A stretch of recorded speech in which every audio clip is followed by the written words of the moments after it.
Now, Lindsay tells me that my video is a little slow today, so I probably will turn it off. You don't really need to stare at my face anyhow. But I live in the middle of nowhere, so my internet tends to be twitchy, but with the bad weather today, that isn't helping. So now, if you do have questions, I can come on to answer them, but otherwise, I think just to make sure that everything runs smoothly, I will be without video this morning, if everybody's okay with that.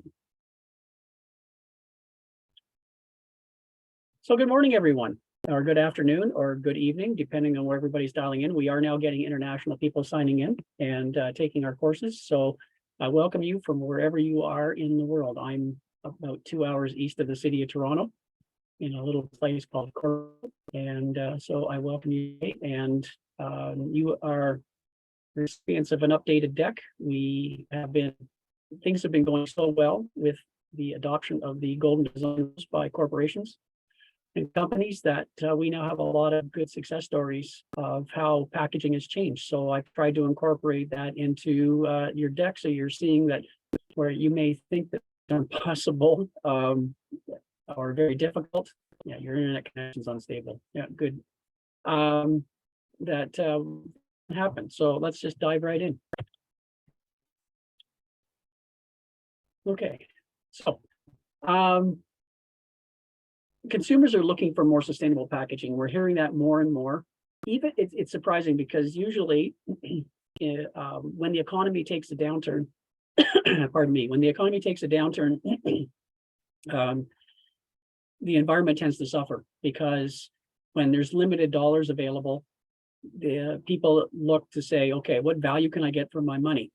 And going in and then doing comparison shopping in terms of value of product, but then the extra features that they want to see, such as sustainable packaging, tends to take a bit of a hit. However, we're not really seeing that at the moment. People are still looking for packaging that is, as you can see from this slide, packaging that's recyclable. In fact, about 2/3 of people are looking for recyclable packaging, or more than half. And I think Andrew has even more. If you take his course, he has even more updated values that suggest that reusable packaging is looked for by more than half of the public. So it's really important that packaging changes, becomes more revolutionary at times, especially as we're seeing more and more with reusables, but that it isn't just the same thing when it comes to putting packaging into the marketplace. It does need to have some sustainability features. The other thing is, of course, with the public, they believe that their bit for the environment really is, they really take, they really want to recycle. They see that that's their bit for the environment. So the golden design rules fit within the new plastics economy. They were developed they're a worldwide initiative. They were developed in the EU, but companies from around the world are signatories to the golden design rules. All of the major consumer brands manufacturers, including P&G, who's number 1, Nestle's number 2, Pepsi's number 3, Unilever's number 4, and it goes on from there. They're all signatories to the golden design rules. So companies are signing on to do better with their packaging. They were also, of course, signatories to the New Plastics Economy with the Ellen MacArthur Foundation. And the idea is that, particularly with the golden design rules, the idea is that once the packaging is in the system, that it should stay in the system. So you can see where you've got renewably sourced virgin feedstock. You design it, and the consumer uses it. Once it's being used, very little should be leaking into the environment. So we don't want to see ocean plastic. We don't want to see material going to landfill. They don't actually show it as a separate line, but it's in there. Nothing going to energy recovery, or very little. Non-recyclable plastics could go to, I don't even want to say energy recovery, because there's a step a little bit better than that, which is alternative fuel. So instead of burning coal, for example, in cement plants, they're using plastic waste. You can't burn straight plastic, it's too hot, but a blended plastic and fiber mix or non-recoverable fibers, you can put it together and it's a good alternative fuel. And then you've got anaerobic digestion, composting. So a very small part should go there. Most of it needs to either be reused, what I call the training track inside, and that's not a disparaging comment to reuse, it's just that reuse can't be, isn't applicable for all packaging as much as we might want it to be. but rather most of it needs to stay in the recycling loop. So once the material is generated, the packaging, the spent packaging, it needs to go around and around and around. It doesn't necessarily have to go bottle to bottle. It used to be that if you read earlier versions of the Ellen MacArthur Foundation, the expectation was plastic needed to go. If you had a PET bottle or a plastic tub for yogurt, it should go be recycled and made into another plastic tub or a plastic bottle. But rather, at least it stays in the recycling system. So it goes around and around.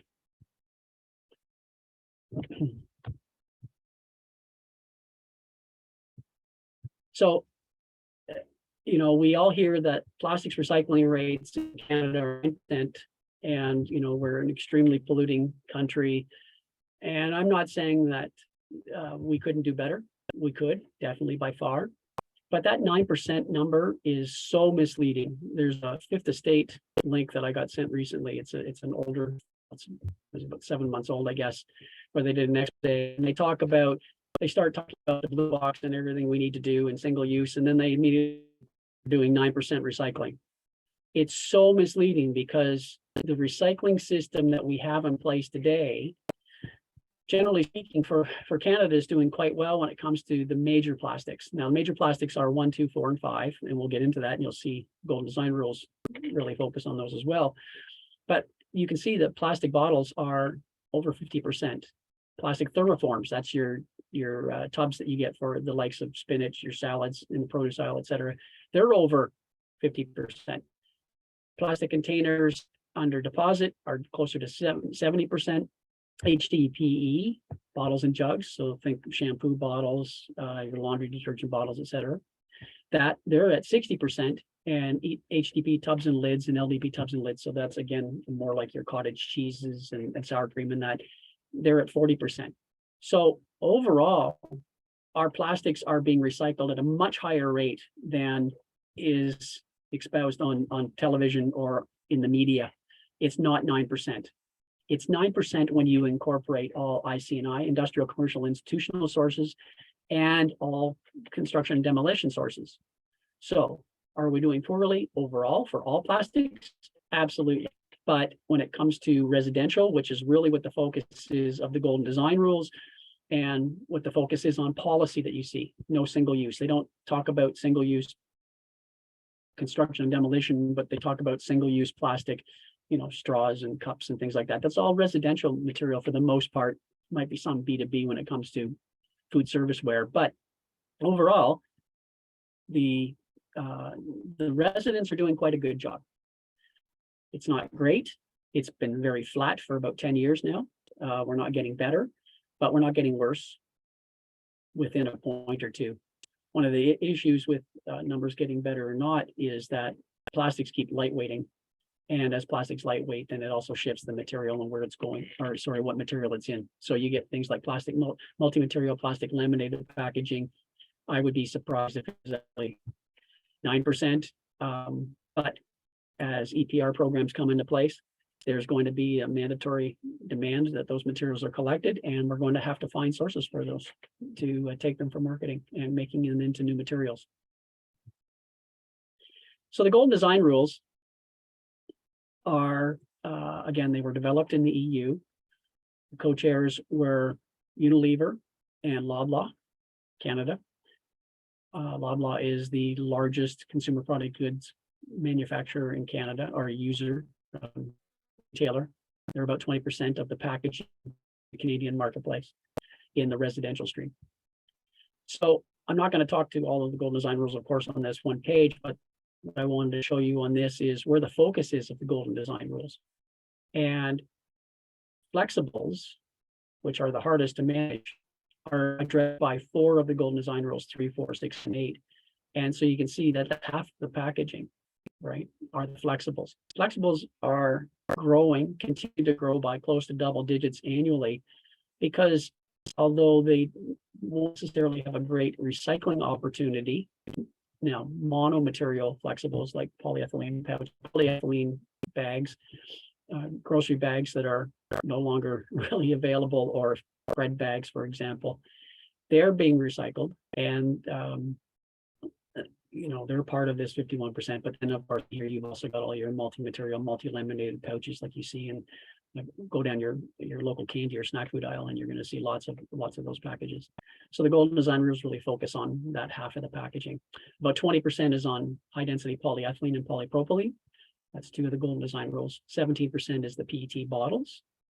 8% is the problematic elements. I want to say so much that they're problematic. I'm going to declare that right now. They're not that there's so much as that they're problematic. Any plastic can be recycled, absolutely any of it. But unfortunately, we don't have scale for a lot of the plastics. And as such, they don't get recycled. There's a big difference. Like you can recycle PVC, polystyrene, and ES is the European short form for what we have in North America is called EPS, expanded polystyrene.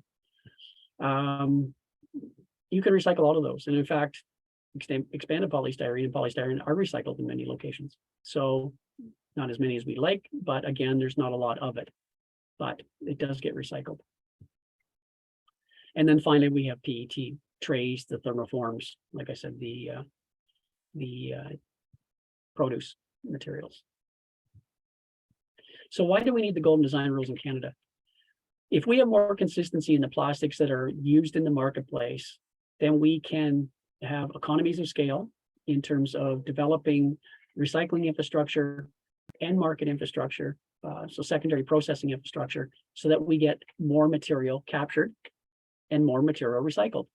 When you have a disparate mix of plastics, then it makes it that much more difficult to bring everything to scale and make worthwhile investments in the recycling infrastructure that's in the marketplace. Number one, bottles and thermoforms go out as one stream. HDPE bottles and jugs and tubs and lids go out as another stream typically, or maybe just the bottles and jugs.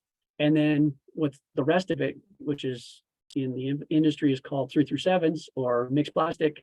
It's not truly mixed, but it's the 3, 4, 5, and 7 plastics. They tend to go out to a market mixed all together. The reason that the 3, 4, 5, 6, and 7 are even there is the public it's very difficult for the public to understand. They have a plastic container in their hand and they go, I want to recycle it, but communicating it to them going, hold on a second, I really only want the number 4s and number 5s. Okay, well now they got to start searching for it. And at the end markets, they only want the number 4s and number 5s because the other ones are not at scale, difficult to market, limited applications.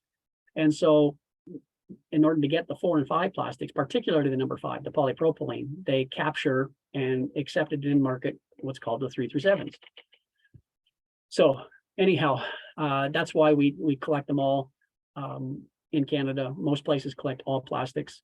Again, something else that you hear that places don't collect plastic. Everywhere in Canada collects number 1s and number 2s.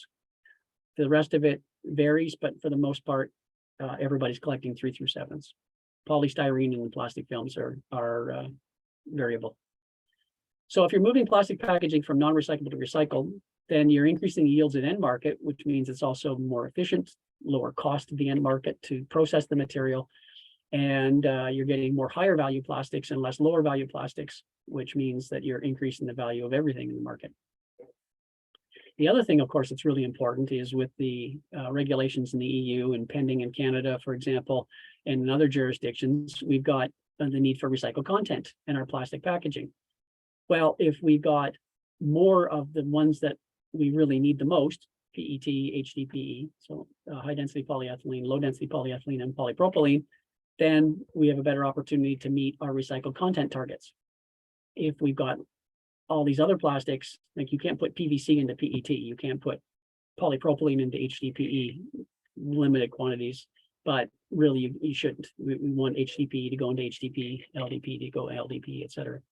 So with more there, we have better opportunity. We can meet our recycled content targets, which if any reading, everybody's finding it very difficult to get the numbers up. So before I get into the Golden Design rules, is there any questions on the introduction?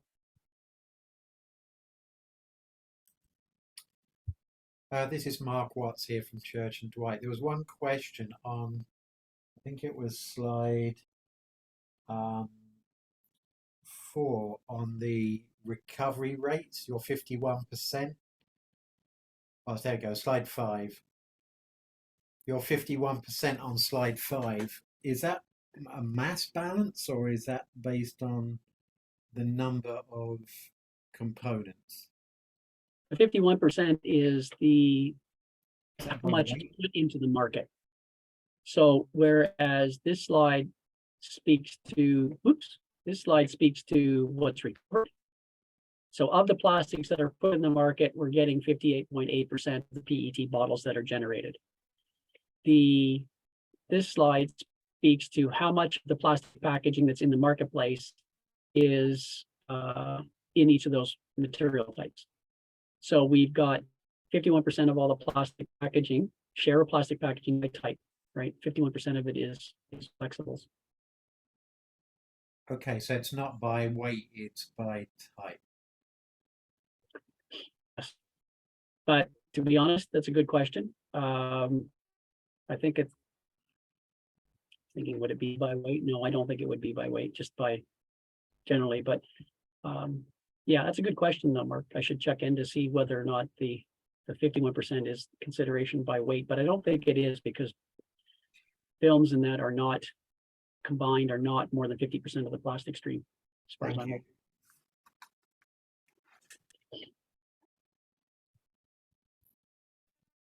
So golden design rule number 1. So this applies to PET bottles. So think of your favorite soft drink or soda bottle, or your water bottles, for example. They need to be in clear plastic. So that means clear light blue, clear light green, or clear. What they in the industry it's called natural PET, but generally speaking, when you talk to anybody, they don't understand. Like natural HDPE, you understand that's a milk jug, but when you say natural PET, it doesn't mean much. But if you say clear PET, everybody goes, "Oh yeah, okay, a clear PET bottle." There should be no other colors, even if it's clear. And there's a rainbow of colors available in the marketplace, from purple to pink to yellow to green, dark green, dark blue. There's all the colors. But if they want to make it back into clear light blue or light green bottles, then they need to start with that. The mechanical recycling processes for PET cannot remove color. And then of course, in mechanical processes, when you blend colors, you end up with typically a gray or a black, depending on the color mix that you've got. So all opaque PET containers, and there's a lot of those in the marketplace. I've seen them in drink bottles, they're in detergent bottles, like dishwasher soap bottles and that. They're elsewhere as well. You see them in automotive supplies. Those need to go. They need to be replaced because there's not that much of it in the marketplace. I've heard numbers as high as, it varies. I've heard numbers as high as 11% of the PET stream. I would be shocked if it was that high. I've heard numbers more in the line of 3 to 7%. I could see the lower end of that range for PET thermoform colors being captured in the blue box. But the colors can't be made into clear. They are a contaminant at the end market for making clear bottles. They have to be removed. And generally, again, because there's not that many of them to blend them all together, there's not an application to make PET colored into anything. So they don't typically get recycled. They end up being sent to alternative fuel. And we would much prefer to see the plastic bottles recycled. Also, of course, there's huge demands on clear PET for recycled content. You know, the EU's got the regulation for 25 or 35% recycled content by 2025. And everybody's scrambling to try and get to that number for beverage containers by that time, because there's just, you got to capture the PET to recycle it. And then if you've got contributing factors to not being able to recycle it, such as opaque PET, then it makes it that much more difficult to reach your targets. So clear PET is in the highest demand, and it has the highest possible recycled content application, but it also has the highest requirement for recycled content application. And PET is one of only a couple of plastics that you can make into food grade recycled plastic. PET is the most common food grade recycled plastic. You see it in water, you see it in all sorts of applications. There is recycled content, HDPE, from milk jugs that you can make into recycled content for food grade applications. And there is now limited, very limited, but there is polypropylene in food grade recycled content. But it's very difficult to get those because there's a requirement under FDA, Health Canada, EFSA, that's the in European Food Safety Association, and in Australia as well, for example, where you have to start with 95% food grade to get to 95%, to get to food grade applications. And the problem is it's very hard currently to separate food grade from non-food grade. Things are moving reasonably quickly. Berry Plastics has a new facility in the EU, in the UK, where they can separate food grade from non-food grade using artificial intelligence, but it's new and not everybody can do it. PET is the one exception. You don't need 95% in North America. You do in Europe to start with to get to food grade, but it's all tested and approved. The other thing to bear in mind is PETG is not compatible with PETE. Now, I don't have a picture, I apologize, but I can tell you what, if you go into your grocery store and you go to buy your favorite orange juice in the dairy aisle, and if you can stick your hands through the handle, so you got a handle on the jug and you can put your hand right through it to hold on to the jug, that's not PETE. It's mislabeled. If you look at the bottom of the jug, it will say PETE. It's not, it's PETG. PETG is not compatible with PETE. The PETE orange juice container, the handle is sort of formed, but it isn't pushed all the way through. So you have to squeeze it at the top corner. And that's a PETE bottle. That's the one you want to look for. That is compatible. It will be recycled into PETE, but the PETG, unfortunately, is mislabeled. And it's a contaminant to the stream. So applications, here's I know it isn't a bottle, but it is a bottle in terms of how it's formed. As you can look at the bottom of the bottle, there's a little dot. So, or the bottom of the container, there's a little dot, and that's how you can tell it's a bottle. But this is the old Tide bottle, and it was PET opaque, white. The new one, it looks almost exactly the same, but this is HDPE. So this was one that was not consistent with Golden Design rules. And so Procter & Gamble said, okay, well, we signed on to the Golden Design rules and we want to change our packaging to be consistent. So they changed their PETE to HDPE. So in other words, now they're liquid detergents. Here, now, interestingly, Unilever has brought out Sunlight. Used to be in this container, which is HDPE number 2. It's now in PET number 1, yellow, opaque, not acceptable under the Golden Design rules.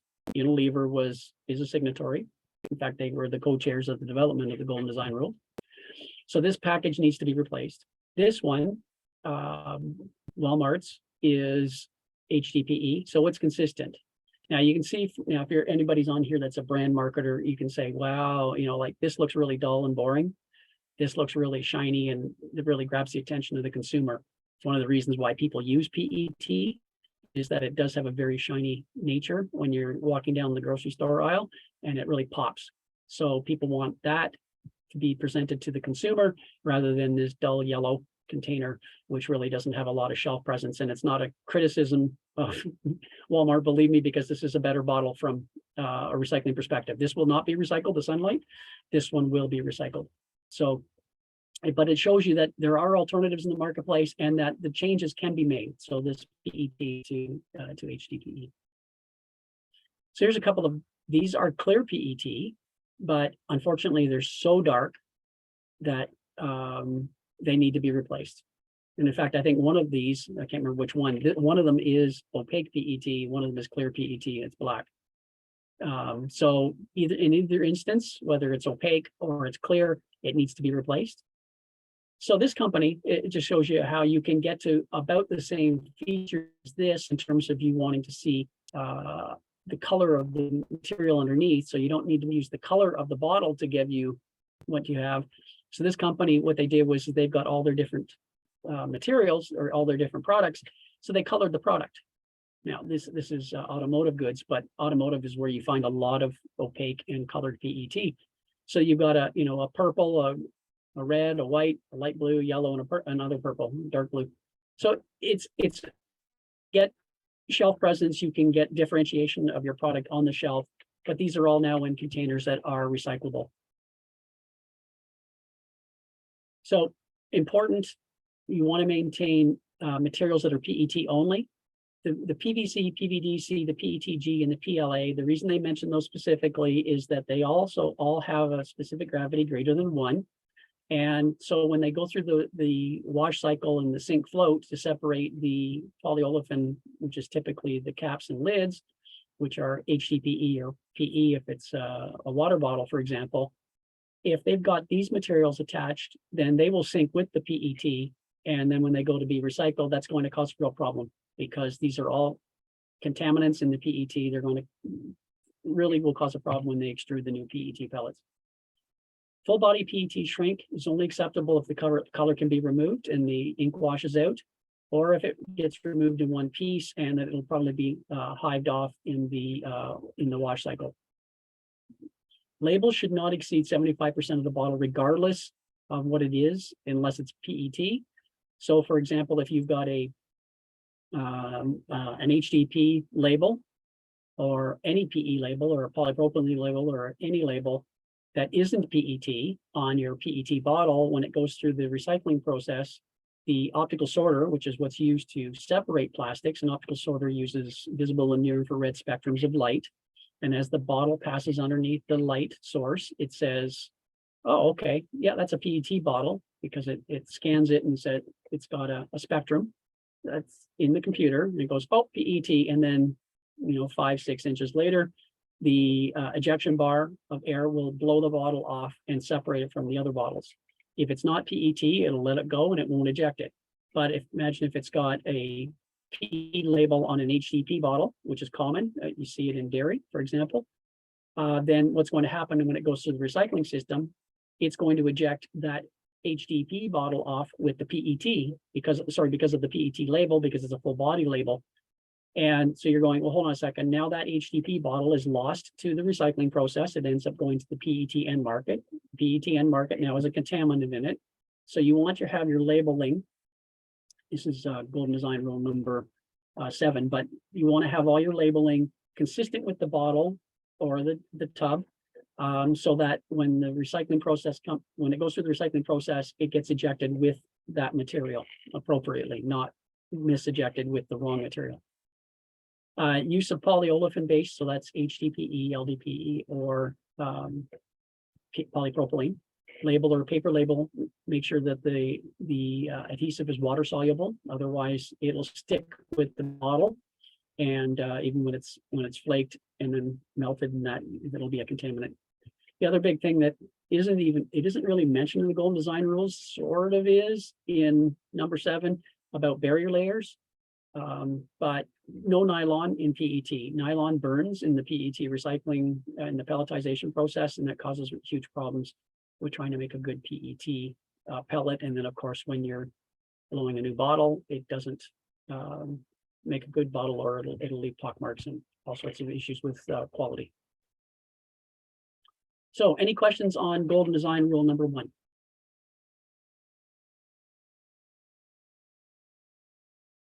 All quiet, Andrew? All quiet. Oh, for such a big group. So far, so good. Oh, by the way, folks, you're the largest group we've had to date. We had 77 people sign up. So we've been doing this now for a year and more. And so it's nice to see it's gaining momentum again. Golden Design Rule number 2 is removing what they call problematic elements. Some of them are more problematic just from the management perspective. Some of them are problematic in that we don't have scale. So take the word problematic in quotations, but it's just difficult to manage. We'll call it that. So no undetectable carbon black. There's a lot of black plastic in the market. The Golden Design Rule does not say no black plastic. It even came up last week, Andrew and I were having a great conversation and somebody said, oh, but we need black plastic because it's a great place to put recycled content. I absolutely agree, 100%. But what they're saying is no undetectable black plastic. And the reason they're saying no undetectable black is when black goes through a recycling facility, the, putting black plastic on a black belt, but nothing can see it. People can see it, but you're not going to sort it because black plastic comes in so many different resins. They eliminate beyond rigid polystyrene, which is number 6. So that's everything from, that's your yogurt cup is the most common use for polystyrene, but that's your meat trays, that's anything polystyrene, right? Takeout containers that you typically see, but also eliminate EPS cushion packaging. Now, the meat tray and the takeout container that's polystyrene is not the same as EPS. The takeout container and the meat tray is actually a sheet of polystyrene. It starts off as a rigid, and then they inject air into it as it's coming out, and then they stamp it. So as they puff it up, they stamp it out. That's what makes it look like EPS, but EPS is actually all those little balls that are, formed together and steamed, and they make that great packaging shapes, for forms for cushioning. So it's not the same thing. So black, one of the reasons it's such a problem is that it comes in number 1, 2, 4, 5, and 6. So imagine when you've got that blend coming down a recycling facility and it's 1, 2, 4, 5, and 6, and you can't tell, the optical sorters can't see it. There is new optical sorting technology. It is available to separate it, but it is so expensive. It's not feasible to put it into recycling facilities for the most part today. So what ends up happening is that you have to leave it and end up pulling it all off as a blended of 1, 2, 4, 5, and 6. Well, if it's coming off as 1, 2, 4, 5, and 6, and you send it to a market as 1, 2, 4, 5, and 6, then they have to figure out how to do it, manage it. Now they have different technologies they use because they're at a much different scale when it comes to plastics management. They'll use electrostatic separation for the plastics. They'll use the sink float. So 1 and 6s will sink out, 2, 4s, and 5s will float. And then the 2, 4, and 5 will, through electrostatic, they can separate them. But it's just a very difficult, very expensive process. The 1 and 6 blended, they're not going to do anything with it. 2, 4, and 5, they might be able to make it into more black plastic, but 1 and 6 are not compatible as plastics. And so you can't make another plastic out of number 1 and number 6 combined. It doesn't add up to make a number 7. So very difficult to manage. Not recognizable, so it's manually sorted, can't separate by resin. Oops. End markets, I just mentioned how they manage it, but it does offer opportunity for recycled content. So eliminating problematic plastic, what it's doing is in as much as it's not eliminating problematic, but what it's doing is removing the plastic that is used in minimal numbers of applications. So for example, you don't see a lot of PVC bottles anymore.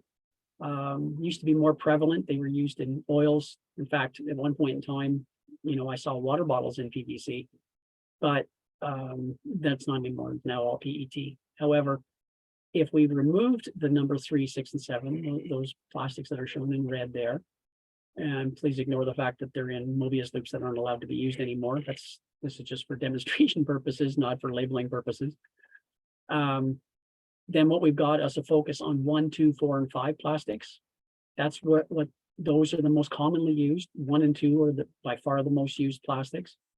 And by focusing on those, we've got a better opportunity to invest in infrastructure to manage just those plastics, and then have the secondary processors of the end markets only have to deal with just those plastics, which brings efficiency to it, should decrease cost management, increase market value, and increase opportunity to generate recycled content. Pardon me. Bio-based plastics are okay. I'll speak more to that in a second. PLA and other number 7s are specifically not discussed around, they're part of a discussion around compostables. The Golden Design Rules do not address compostable plastics at all. That's a separate discussion they're talking about, trying to figure out what they're going to do with Golden Design Rules for compostables. But right now, PLA being a number 7 plastic is not desired in the marketplace. We'll get into the LCA is right, whether or not it should be eliminated, but that's a separate discussion for another day. Hey, Dan, Hmm. Andrew here. Couple of questions for you. So first, would the carbon black plastic, this is in the chat, by the way, would the carbon black plastic be on products like garbage bags?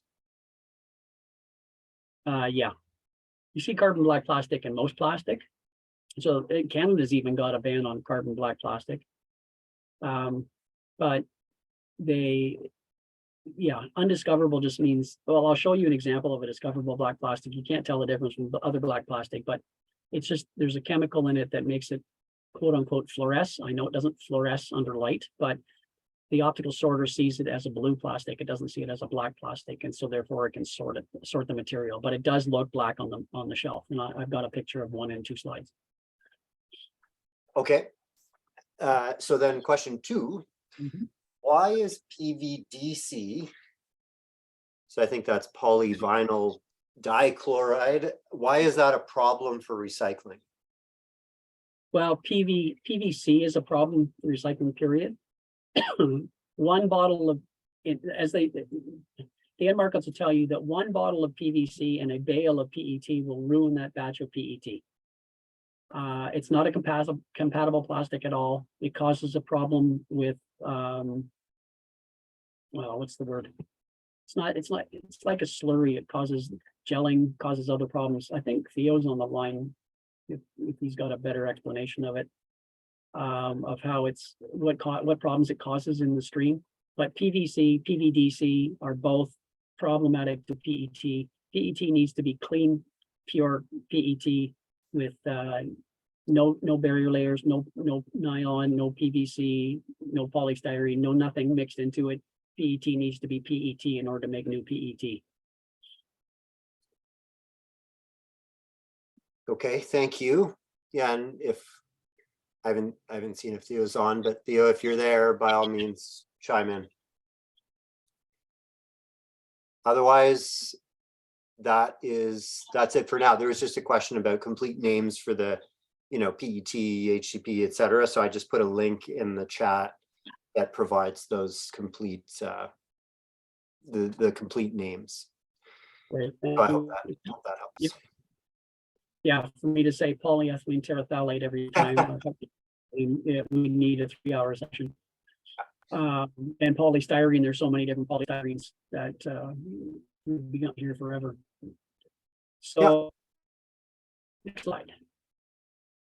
So here's examples of all plastic that need to be replaced. Now, the plastics here, I didn't normally I put X's through the bad ones and check marks on the good ones, but in this case, these are all plastics that are problematic in the marketplace. What we've got here is PVC on the left, PVC on the top, right? They look like PET. This is the problem, is that PVC looks like PET. So from the public's perspective, when they buy these products and they go, oh, it's plastic, it looks like it. Well, the problem is it's actually PVC. And so the public doesn't see it. This one's got a barrier layer in it, a large one, because it's got fruit in it. So this is a very large problem in terms of being a recyclable package.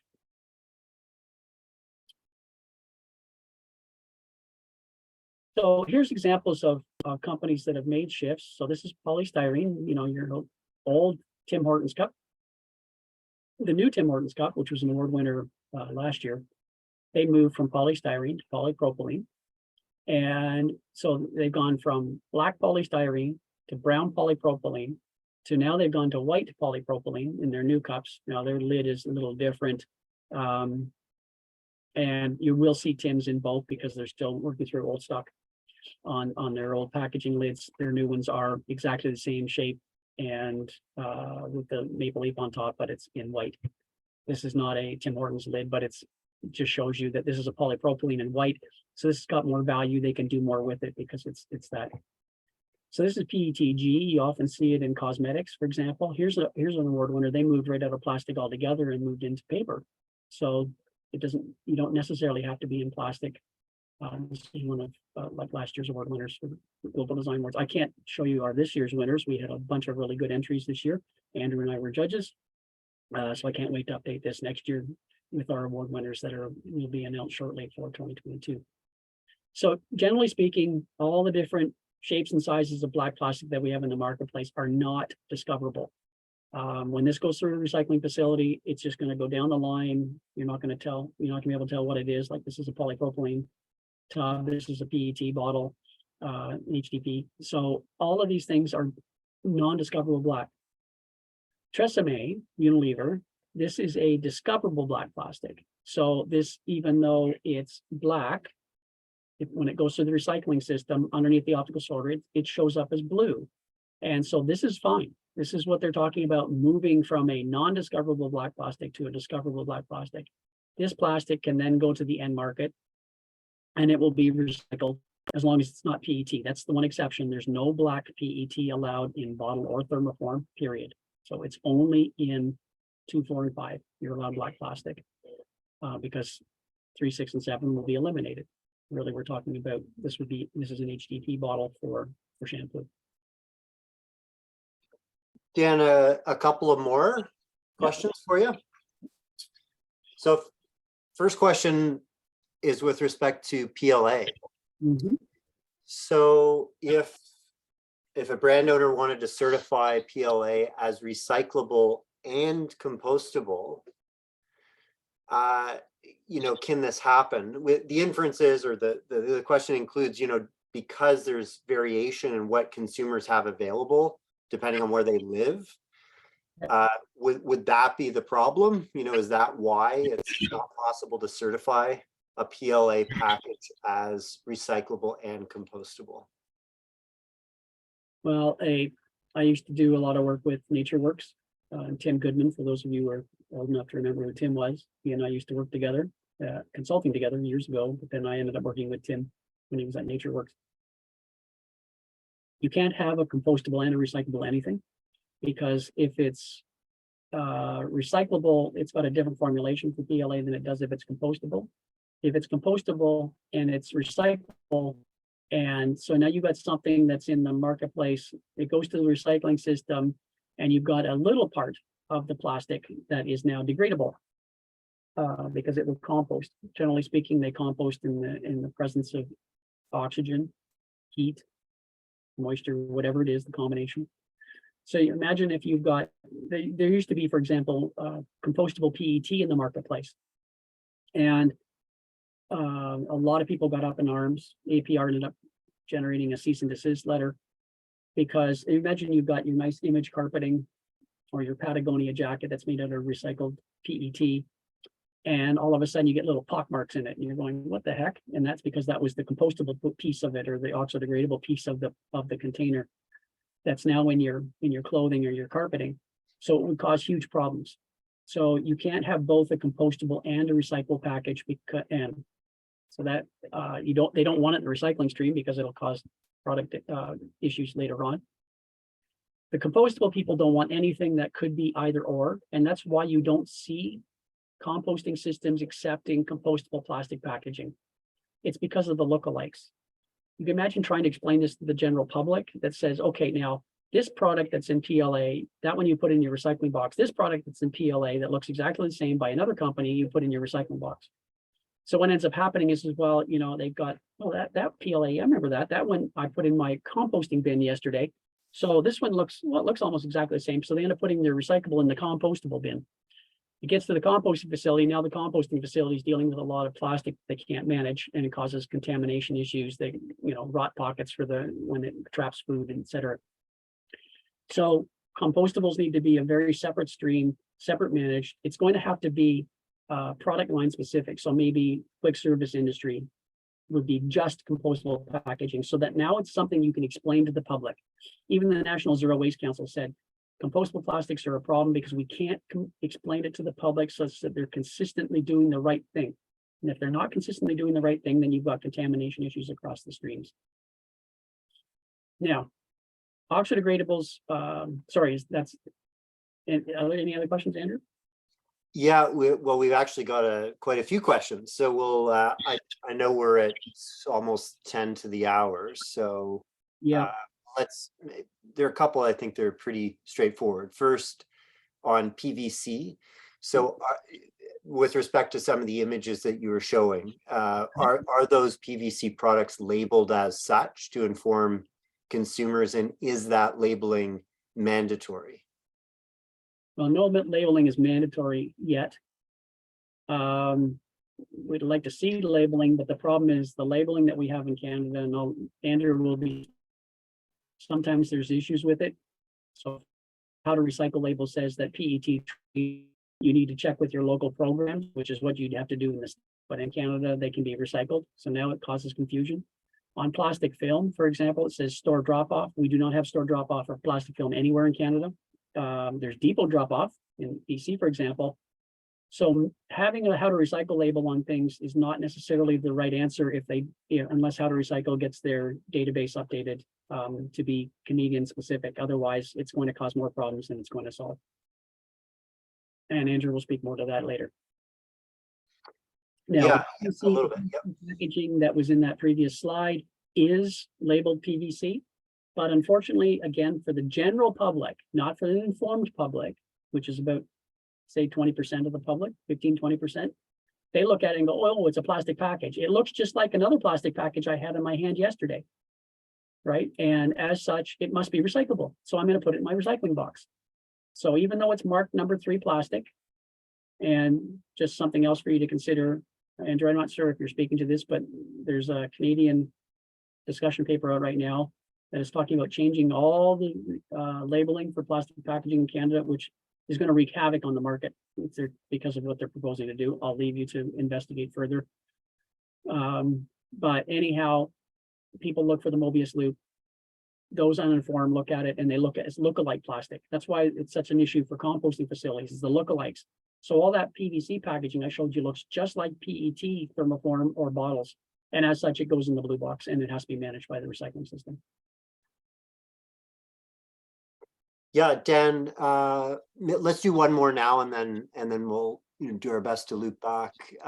Question is about black discoverable HDPE. Does that affect the quality of the recycled HDPE? Like or are different colors ultimately better than the black discoverable?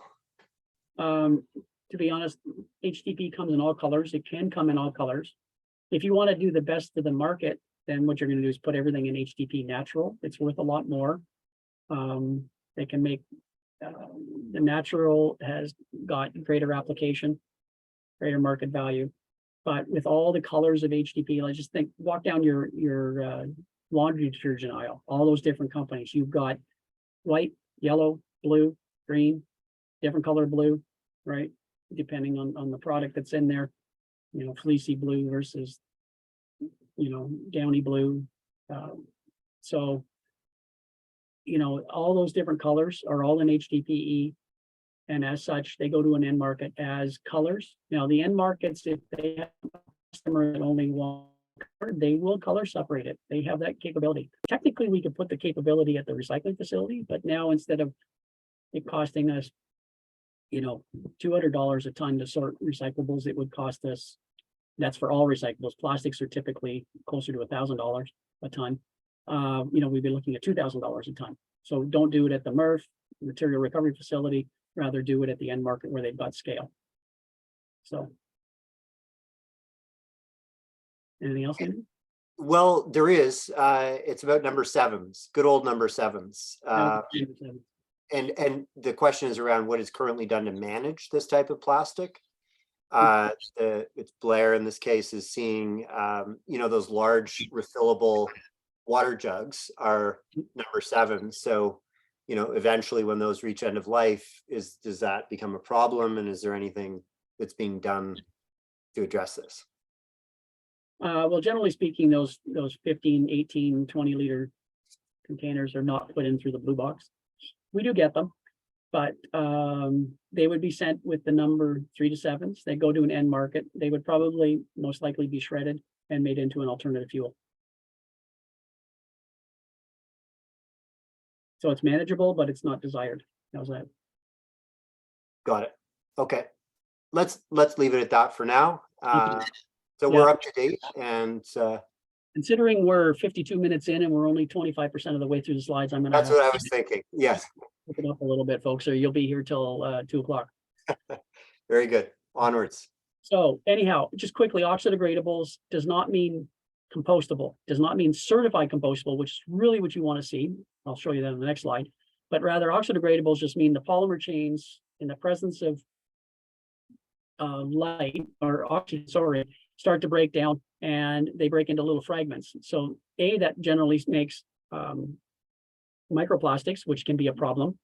It can ultimately break down, but rather than breaking down in the general 42-day cycle of a typical composting facility, it could take years, a couple of years to finally break down into microbial and have microbial assimilation. So that's a problem because in that time, animals, birds, etc., can still continue to consume this material. Oxidogradable is not an answer to anything.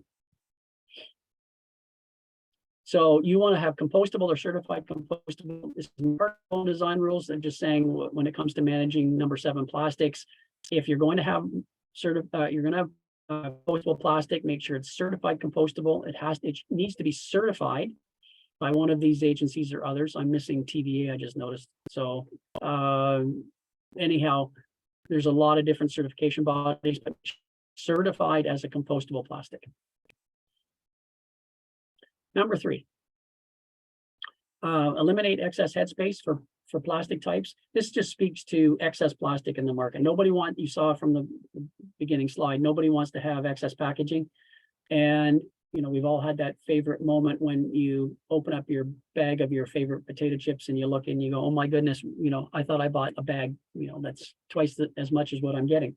Now, in fairness to the potato chip companies of the world, a lot of that has to do with how materials are filled on the line. So when they're filled, they're quite close to the top and they seal them.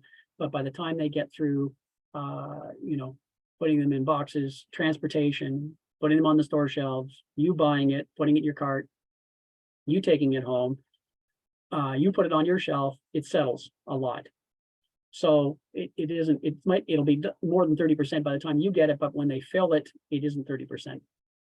Now, the excess headspace applies to pouch-based products, although there is talk, I'll tell you that there is talk of changing this to applying to rigids as well, because it's just as bad to have excess headspace in rigid plastic packaging. So there is a law in Canada. It isn't a packaging law per se, it's a misleading of the consumer law. The consumer, it's this third line, the consumer might reasonably be misled with respect to the quantity of the product. So in other words, if they're expecting to get a bag of potato chips that's filled and they get half the bag of potato chips, then it's misleading. Now, again, the potato chips, that's not an issue. They've been tested. But there can be examples in the marketplace where you expect to get X and you get Y. So that's what they're looking for. It's more with respect to misleading. There's one in the United States. There's slack fill or headspace in many countries around the world. I just put Canada's up here. But like I said, most countries have them. The same rule applies to all pouch types. What it suggests is that there's a requirement for redesign of packaging or a redesign of the. Now, the alternatives. Right now, the Golden Design Rule, the current is strictly geometrically based. So if you have a pouch that is 30 centimeters tall, you can have 9 centimeters, 30% of headspace. If it has 10 centimeters of headspace vertically, then you're in excess of 30%, and that's a problem. On a flow wrap, horizontal chocolate bar, again, say you have a 30 centimeter long chocolate bar. Well, that'd be a big chocolate bar. Anyhow, 30 centimeter long chocolate bar, and you have more than 9 centimeters of slack fill in there, then you're breaking Golden Design Rule number 3. Now, we've had a lot of discussions. We still meet on this. There's talking about a change, because when you look at a pouch, for example, 30% geometrically is not 30% volumetrically, because a pouch is much wider at the bottom And when you talk about a fill line, for example, you fill this part, and as you squeeze the top shut, of course, the product rises inside the package.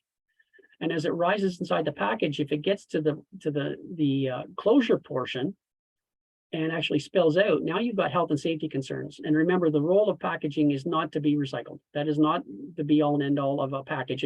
The 10 Commandments, thou shalt be a recyclable package. No, the package needs to protect the consumer first and foremost, make sure the product can get to the market through the market process to the consumer such that the consumer can consume it safely, but also to its completion. So when you think of a pouch, as you squeeze it shut at the top, right, if the material comes up and starts to flow out, then that's a problem. Depending on where products are manufactured, the material that goes into it. So dry goods, for example, one example was given by one company that makes dog food.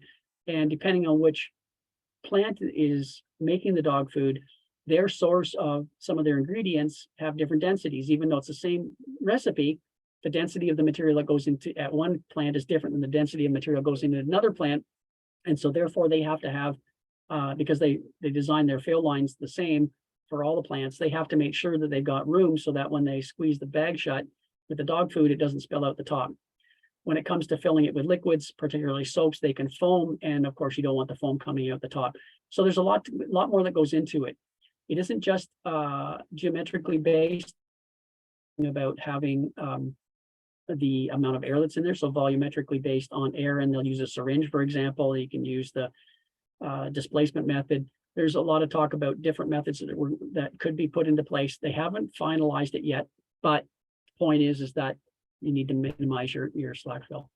So here's an award winner, the Tide pouch in the box. It's great for e-commerce, but also that pouch is filled right to the top with there's no slack fill at all in it.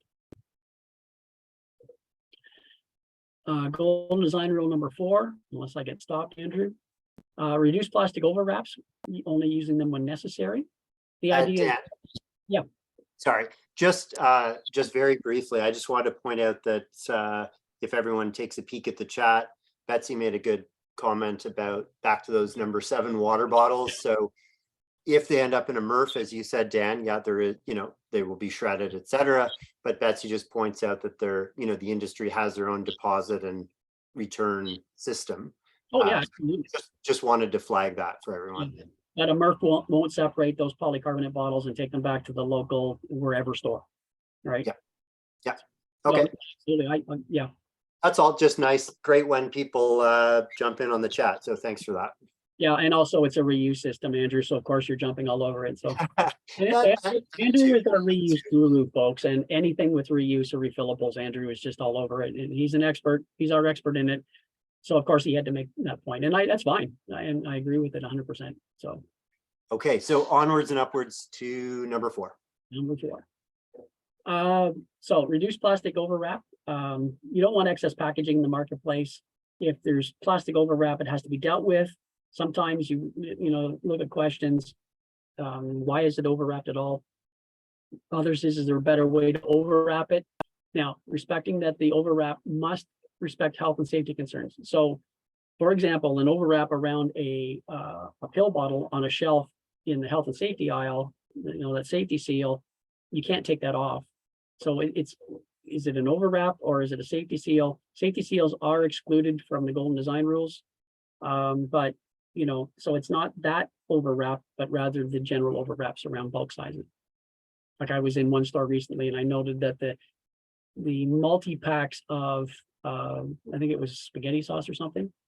It was glass bottles that used to be wrapped in plastic. It's now got 2 caps over the top of the 2 with a handle on it. So they've removed the plastic overwrap.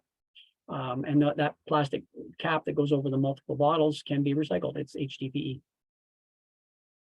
So here's one example. We used to have our water came in 4x6 corrugated tray, which by the way, a lot of people don't bother removing. It shows up in the recycling facility as plastic wrap and the tray. And so the facility has to remove the plastic from the tray because you can't have plastic in the corrugated bale and you can't have corrugated in the plastic bale. So it's a problem. So now you've got, you notice how these bottles are zigzag back and forth. And this is a really great example of closed loop. This plastic packaging is now 25% recycled content. Ice River Springs, Blue Mountain Plastic is looking to make it even more. The bottles are 100% recycled content, and also their fill line is very efficient because it goes back and forth, right? So they've shrunk the amount of plastic that they're using. But then you look at some of these other examples, do you have to have a 2-pack of men's deodorant wrapped in plastic? Do you have to have a value pack of wet ones 2-pack when there's single uses right beside it? And ironically, by the way, in this case with the wet ones, the cost of the 2 single units was less than the value pack.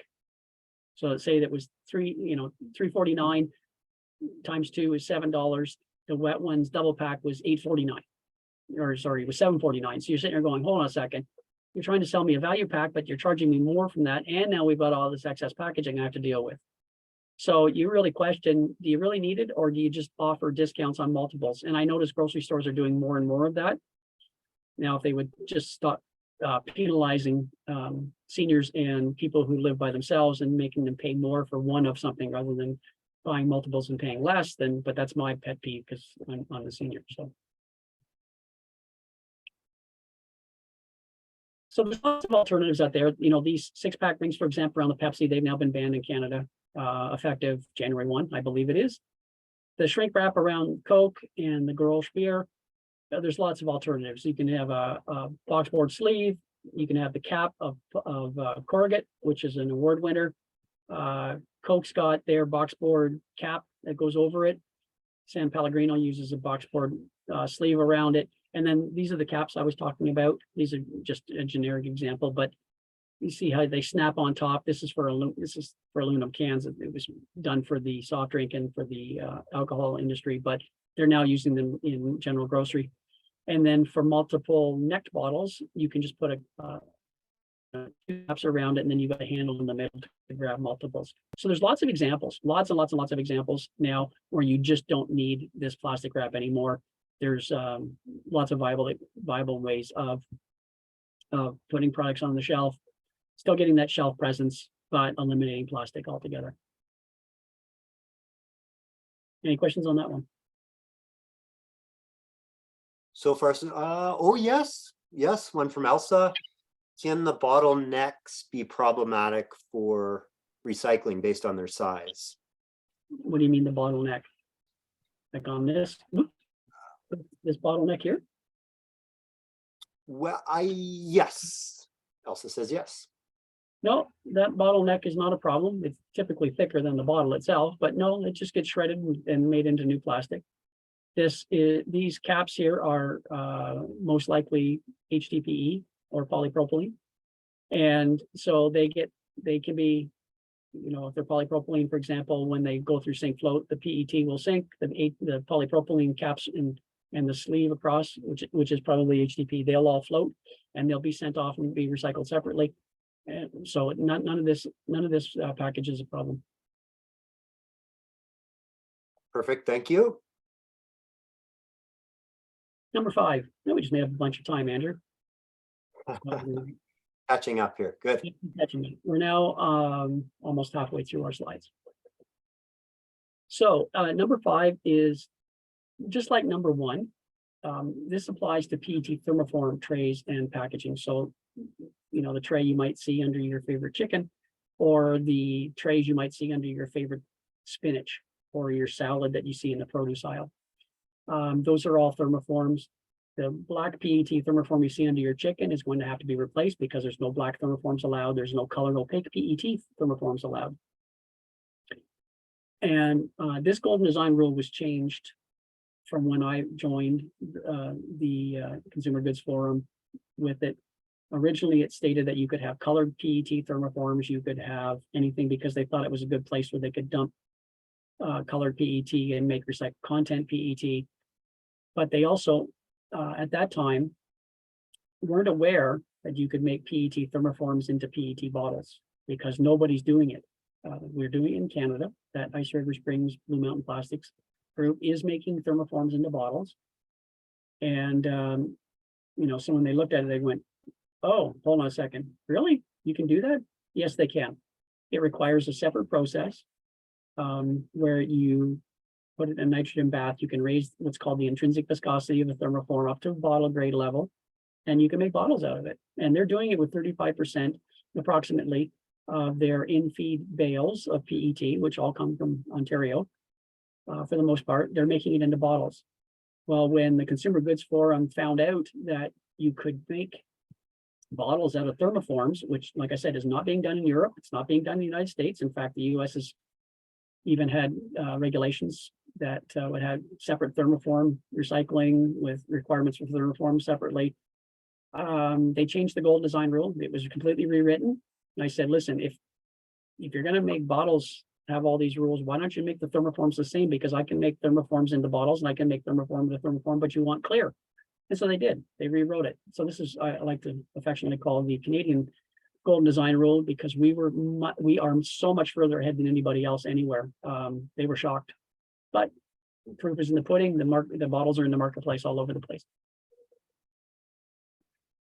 Dan, a couple of questions here. I'm just digesting myself, but I'll go for it. So first question, can the redesign of the geometric layout, maybe you want to go back one, in terms of, can the redesign of the geometric layout be problematic in terms of reducing shipping efficiencies? Well, ideally, you'd want all your bottles to be square. Think Fuji water bottles. Don't get me started with the fact shipping water around the world, but the idea that for cube efficiency, of course, you want squares and squares that are in, square bottles and square boxes that are in square trucks, rectangular. But I mean, that would be the greatest cube efficiency. Round bottles in square boxes isn't perfect, but in terms of being problematic, if you're moving from something that's very heavy to a lighter plastic bottle from the perspective of the possibly the life cycle of the plastic and the GHG emissions, it might be better. So yeah, good question for sure. Just possible, it's possible to run some cube utilization tests essentially to figure that out. we actually present cube utilization in the packaging sustainability course that's taught by PAC. So not in great detail, but it is introduced as one of the issues, because just a little sneak peek into that course. I said, 10 Commandments, that thou shalt not be recyclable plastic. Oh no, we want it to be recycled, but if it isn't, the impact on the footprint of that package on the product is only about 5 to 10%, because most of the environmental footprint associated with products getting in the market comes in extraction and transportation. It's not in manufacturing. It's not in the end of life. The end of life is a very minor component of the overall environmental footprint of a package or a product. Okay. Do you have any examples, any non-food examples of thermoformed plastic? Non-food. Yeah, thermoforms for used in the housewares aisle, for example. Think about all those nuts and bolts and screws and nails and everything else that you'll buy that you see hanging. So hanging thermoforms, lots of parts, electronics. For those companies that have moved off of PVC, they've moved into PET. Those are all examples of PET thermoform that are now in the marketplace. There's lots and lots of examples. You walk through your general merchandise store. Housewares in particular is a common area where you see them. Okay, good. Thanks, Dan. And that's it for now. Okay, great. Thanks, man. So opaque PET is not recyclable into anything other than opaque PET, generally black, but again, it doesn't get recycled. So it's one thing to say it's not recyclable into anything other than other opaque, but if it isn't being recycled because there's not enough of it, there's not scale, it's best to be removed. And there's no black PET allowed at all, regardless of whether it's a bottle or a thermoform. Yes, you can have black in other resins, but not in PET.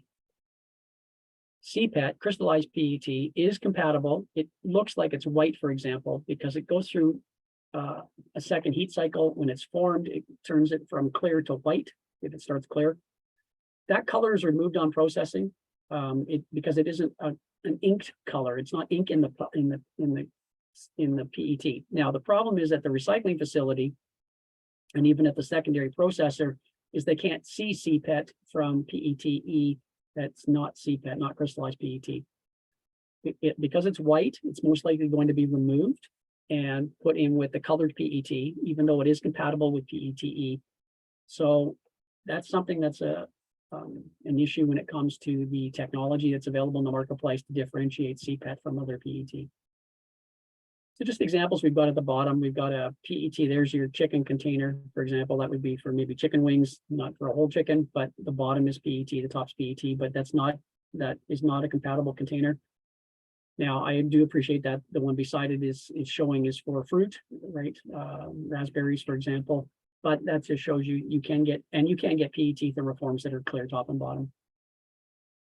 The one on the right, the reason that blue one is there, that punnet, is that has a lot of fillers, first of all, but also it's opaque.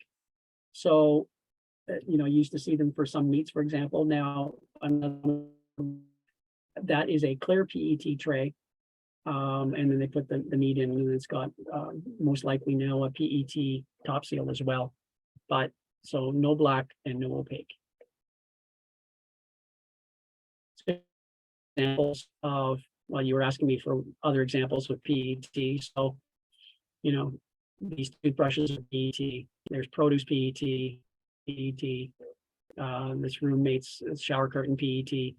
Now, in this one here, this is top only because that's black at the bottom. This has now been replaced, by the way, in the market. This no longer exists. This black PET tray bottom, cake bottom, is gone. It's now clear PET, just like the one next to it, right?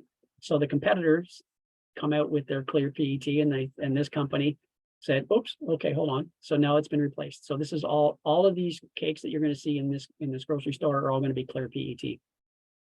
So there's lots of examples of clear PET. Yeah, quick clarification, Dan.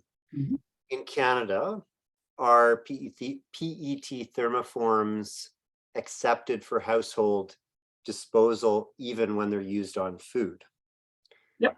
Every community in Canada, I don't know of any exceptions in Canada that they don't accept PET thermoforms in the blue box. Regardless of food or non-food. Yeah, no, the food has nothing to do with it in that sense. Food is not a distinguishing factor. We'd like everybody to clean their plastics, of course, before they get put into the blue box, but I wish that happened. It doesn't. Try to remove the cake. Yeah, remove the cake, remove the peanut butter, remove whatever's inside the jar, but no, that doesn't happen as much as we'd like it to. So that's why you have all that funky smells when you go on your MRF tours. I remove it, Dan. Well, yeah, I know, but you're the one of the 4 people that live in the city of Toronto that do that. So, all right, you and Jim, I'm sure, are the 2 of the 4. Jim is our boss. Just everybody knows, right? Quick, one more that just in. Breaking news here, Dan. Does the labeling on the clear PET impact the recyclability? It can. It's the same rules as that I presented for number 1, that you have to make sure that you're labeling, and it comes out in number 7, but number 7 applies to HDP and polypropylene only. But really, the Golden Design Rules state that the label that's on here, these labels that you're seeing here, all need to be very easily removed. So the adhesive that's used needs to be water soluble. Now, I appreciate when it comes to the frozen food aisle, for example, or produce where it might get wet, that you want the label to stay on, of course, through the purchasing cycle, and even when it's at home use. But this label needs to come off very easily in the recycling process. Otherwise, yes, it will be a large contaminant. They have figured it out at Ice River. For example, what they use is a dry scrubbing system to remove labels from PET. And so that helps remove the label from the container. But yes, the labels need to be compatible. Same rules. You can't have a full body label. Not that you see many full body labels on thermoforms. Can't even think of one example, such that it would change what it looks like to the optical sorters. But Again, yes, absolutely true. With the label needs to be compatible. Okay, thank you. Number 6. This is all about flexibles. Now, this golden design rule is presented. This is for the world. Remember, the golden design rules are apply to the world, not just to Canada. Canada does have guidance of its own. I'll get into that in a few minutes, but it states that you need to make your packaging design guidelines fit existing recycling programs. So that's where we get this issue with how to recycle saying return to for store drop off, which is a US based approach, whereas in Canada, we put our films in either the blue box directly or the blue cart, or in British Columbia, for example, it goes through depots. Or it's supposed to, but only about half does. The rest of it goes in the blue box. So I ran that program for about 5 years. Anyhow, the material needs to fit within the local guidelines. The packaging needs to be polyolefin. So that's polyethylene or polypropylene. Preferably more than 90% polyethylene or polypropylene. Now, the Golden Design Rule states strictly that it can be a minimum of either 80%. Talking to the secondary processors in markets here, they can't deal with 20% non-PE or non-polypropylene. And when you think about it, it makes sense. You know, if you're trying to make something from something else, it's like imagine getting a cake, right? You're making cake and it says use 2 cups of flour, but only 80% of it is flour and 20% of it is cream of tartar, right? Or baking soda or whatever. You can't make another product from an original product if it isn't the original product to start with. So if you're trying to make polyethylene, recycled polyethylene or recycled polypropylene, you need to start with polyethylene or polypropylene, not 80% of each. So I personally, but also our end markets, our secondary processors have a huge problem with saying 80% is acceptable. Nobody here in Canada will accept 80%. They want to see 90% minimum. So that's part of the Canadian guidance is 90%. Density needs to be less than 1 gram per cubic centimeter. So whatever, if there's any fillers in the films, make sure that it's not. And of course, the big one for flexibles is no multi-material, multi-laminated structures. Now, the most common multi-material, multi-laminated structure is PET polypropylene or PET polyethylene. There's no way currently mechanically to separate the PET layer from the polypropylene or the polyethylene layer. So when it goes to an end market, well, first of all, if it even got there, the PET, it's going to show as PET if it's trying to optically separate it, which means you're not going to get the PE, but the PE, because there's no way of separating the two, that mixed plastic, and they're not compatible. You can't just, melt it and make this wonderful new number 7 plastic. They can do something with it, but it's such a limited application that it typically gets shredded and made into alternative fuel. So, and then of course, when you're making a polyethylene, even if it's a monomer based film or pouch, no PVC, PVDC, fibers, aluminum foil, or PET. So nothing in there that's going to limit the capability, even though it says 80% mono PE, does not mean you can put 20 or fiber in it. Polyethylene, generally speaking, the 20% is related to barrier layers, for example, but the barrier layers have to be compatible. You can get tested under APR design for compatibility on your polyethylene. So we have a company, for example, in Canada called Axipolymer in Montreal, who has a barrier layer that is both PE compatible and EVOH compatible. It has been tested by APR. They have got approval from APR to say that their barrier layer is compatible with polyethylene recycling. And so if you're making a polyethylene-based pouch with an Axipolymer barrier layer and polyethylene, so you got polyethylene, barrier layer, polyethylene, then it's still considered recyclable, even as a stand-up pouch. Now, unfortunately, you can't say that the stand-up pouch is recyclable in Canada because of the format of the pouch, which is not considered a recyclable format. So the barrier layers that are acceptable are aluminum oxide, so that's typically your spray-on, not aluminum foil, silicone dioxide, EVOH. Now, the end markets also tell us that PVOH is not a compatible barrier layer because it's water soluble. And when APR accepted it, the companies that were here actually voted against allowing PVOH. So that's more of a regional design guide. It's one of those things. That's why number 1 says work within your regional areas, but PVOH is a barrier layer. So- Dan, with respect to EVOH, does that need to stay under 5% or 5% or below? Well, if you follow the golden design rules, it's 20%, but it can't be in more than 5% increments. So what you would have to have, in effect, if you had 4 layers of EVOH, you would have to have 5 layers of polyethylene, and in order to create, as long as it's 80% polyethylene with 40% or 20% EVOH, but it could total 20, but it can't be in a 20% single layer. It has to be in 4 or 5% incremental layers. Now I'm going to turn on my camera. Hopefully I won't lose you, folks. So this is a product developed here in Canada, Nova, in combination with Temple Plastics. And this was just presented, Andrew and I saw this last week at the Canada Plastics Pact Summit, Partner Summit. This is a mono material. It's got 20% post-consumer recycled content in it, but it's mono PE with the barrier layer built right in, but it's compatible.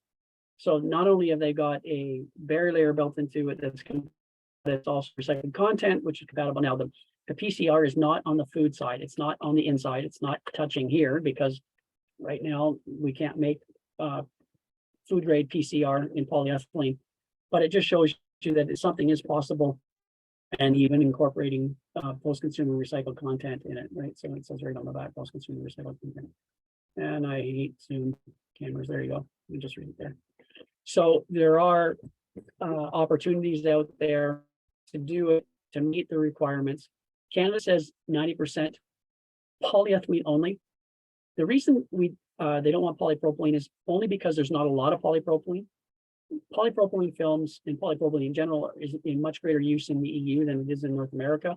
And so their preference for the Canadian guidance, and if you go to the CPP website, under the Canadian guidance of the Golden Design Rules, you'll see it actually says 90% polyethylene preferred. Polypropylene, secondary choice. The end markets are eventually going, the secondary processes are going to have to adapt because polypropylene is increasing in its propensity in the marketplace as material for pouch structures and for film structures in general, and as such, polyethylene or polypropylene, but otherwise eliminate the use of any other films altogether.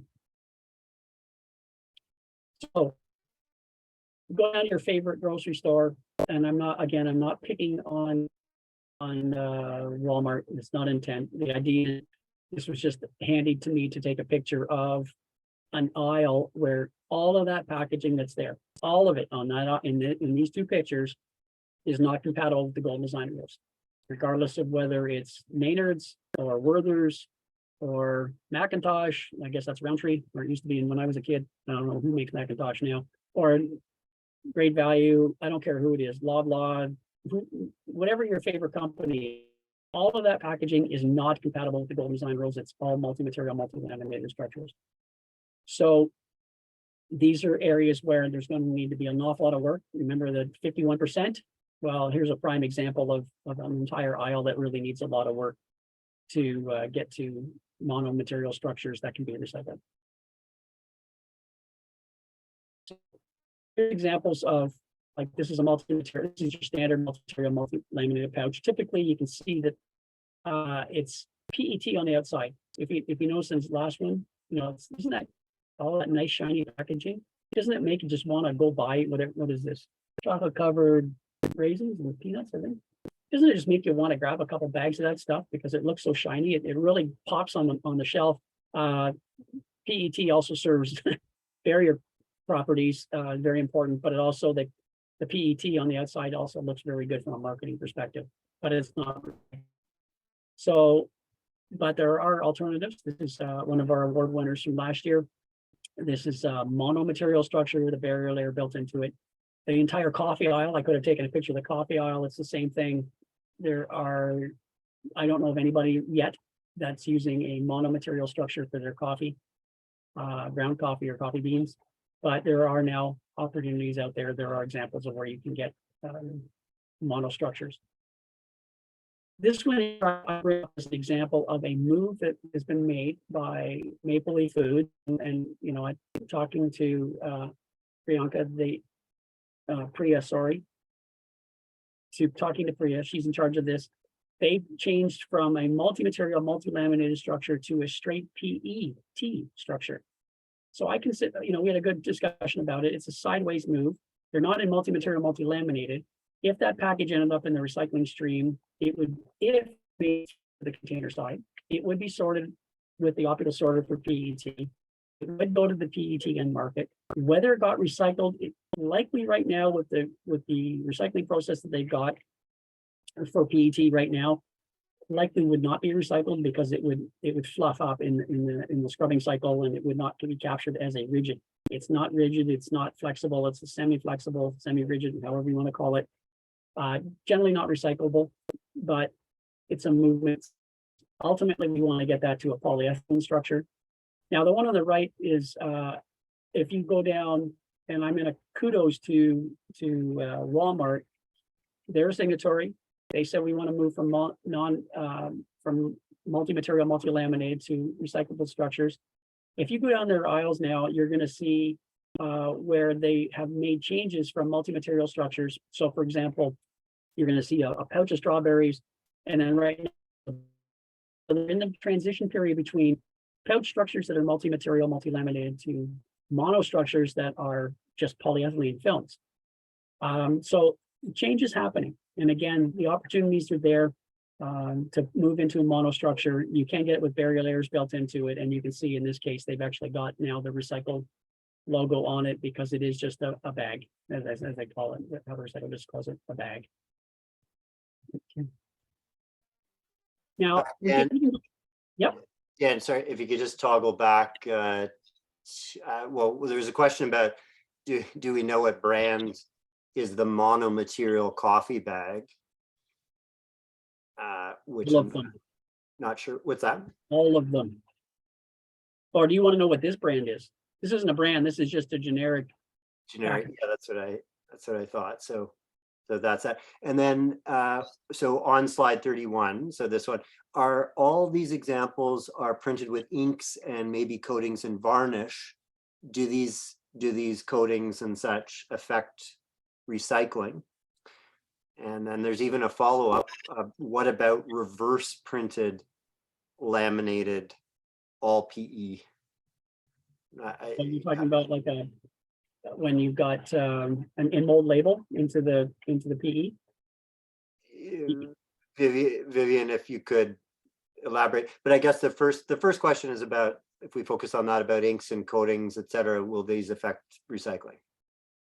They can, depends on what the ink and coating, but the ink needs to be washable and into suspension such that it can be removed in the rinse cycle of the recycling.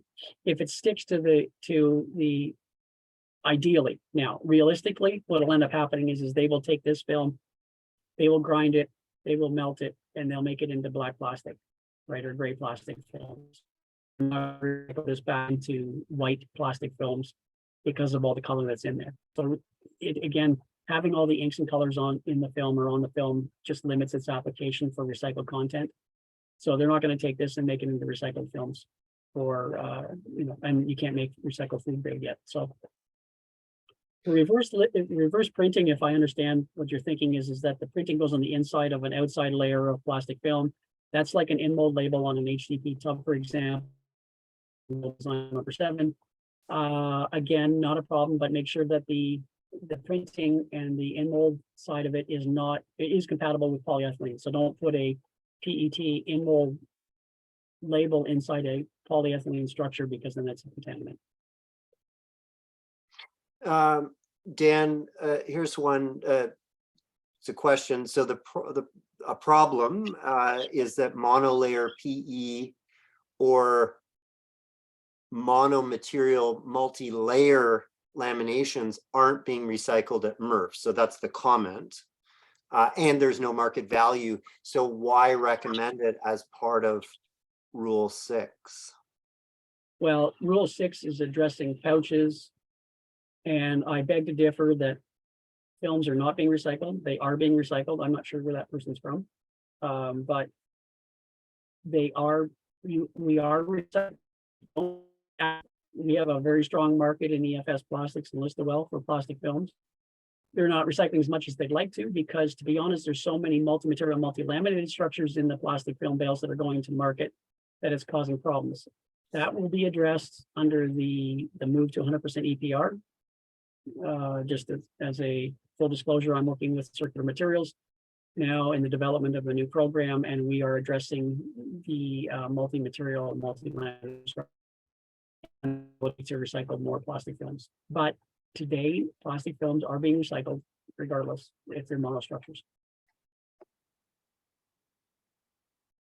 Anything else, Andrew?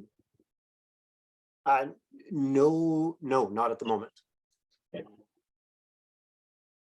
Just quickly, we're running late, folks, and Andrew's got, I'm not even through 7, and he's got to do 8 and 9, and are closing it. So here's an example, and again, I'm not poking fun at grade value, because to be honest, it's a very recyclable pouch or packed plastic, right? It's just polyethylene around toilet paper.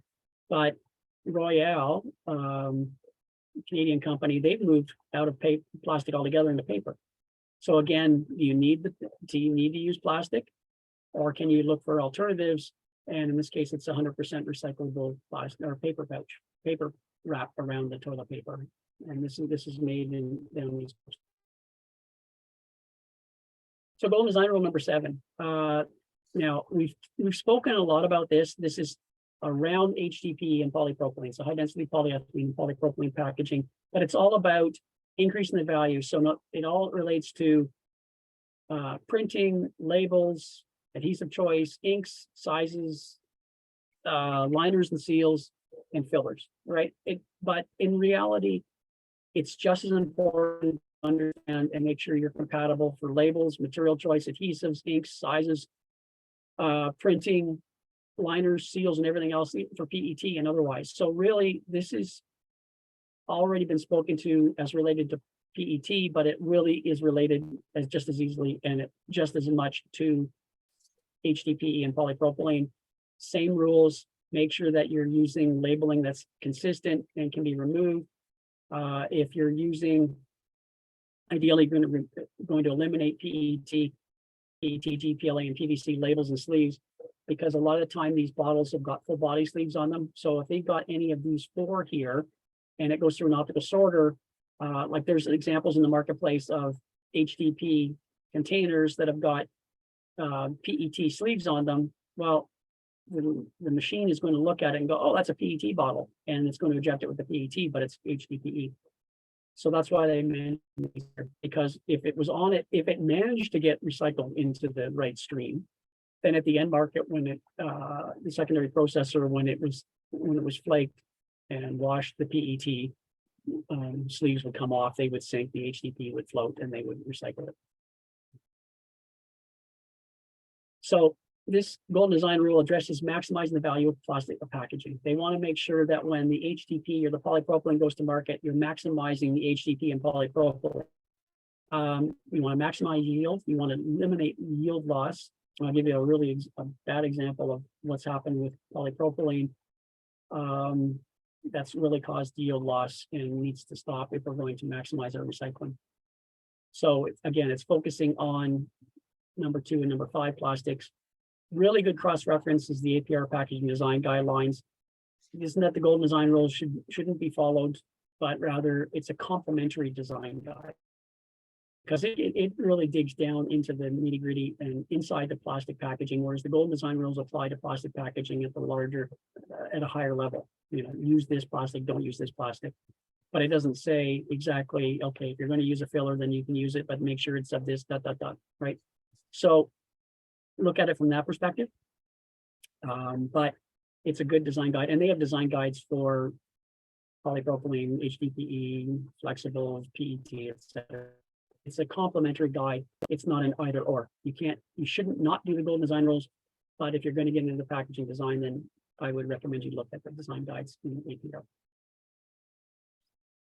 So squeeze tubes, you often see they come in all sorts of shapes and sizes and compositions. This is the reveal, the worst one, which is the aluminum with the plastic and everything. There are new tubes available and in the marketplace. Andrew's finally shifted to Colgate in the award winner with the HDP, recyclable HDP tube. As much as this is an award winner, I'll be honest, we did a study out in British Columbia and most of the tubes, I'd say the majority, I'm not going to say most, but the majority of the tubes in the marketplace now are HDP in structure. So as such, they're recyclable, even though a lot of programs will say, please don't recycle your tubes. But if they're HDP, they'll be captured with the HDP optical and they'll be sorted and recycled. But these are HDP only now, so they are very recyclable. There are alternatives. In mold labeling, so this is like the reverse printing on the film, I believe, that this is inside a layer and there's another layer outside of it. Make sure the in mold label is the same. So in other words, if it's a HDP tub of ice cream, make sure that the label is an HDPE or polyethylene label that's been printed on or is a layer of the tub before you put your outside layer on. So that wraps up a whole bunch of stuff. So cap and body, full body, these are not acceptable because if these labels are not the same as the bottle. So here's an example right here.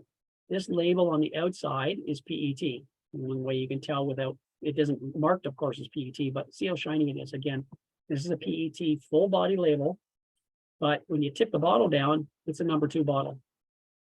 So when this goes through the recycling system, the recycling plant, this is going to the PET, but it's an HDP bottle. So this is a bad label. Looks great, but it's a bad label for recycling. So you want to make sure your bottles have labels that are limited to either part of body or shoulder or the cap, so that the optical sortation, the MRF, can find the bottle and sort it properly. You can use a full wrap label in paper, but keep it limited because paper can clump in the wash cycle, and if it's thick, plastic can cause problems with recycling.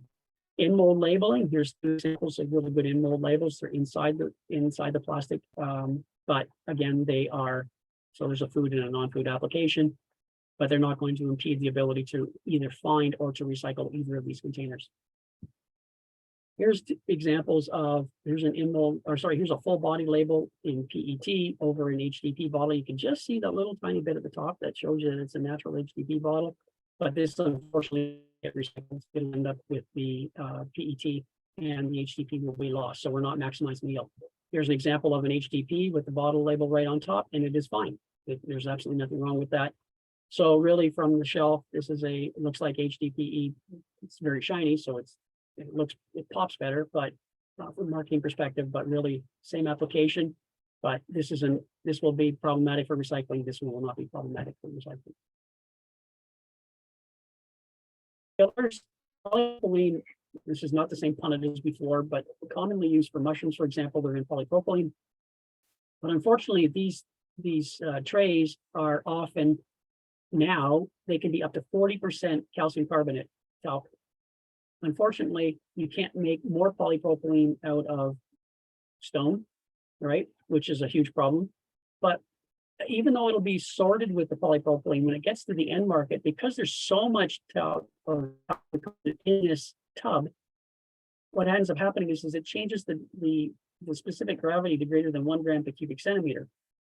Well, polypropylene, when it's washed, then you go through a sink float to get rid of the PET and the PVC and the PVDC and everything else that shouldn't be there, and they only want the float fraction.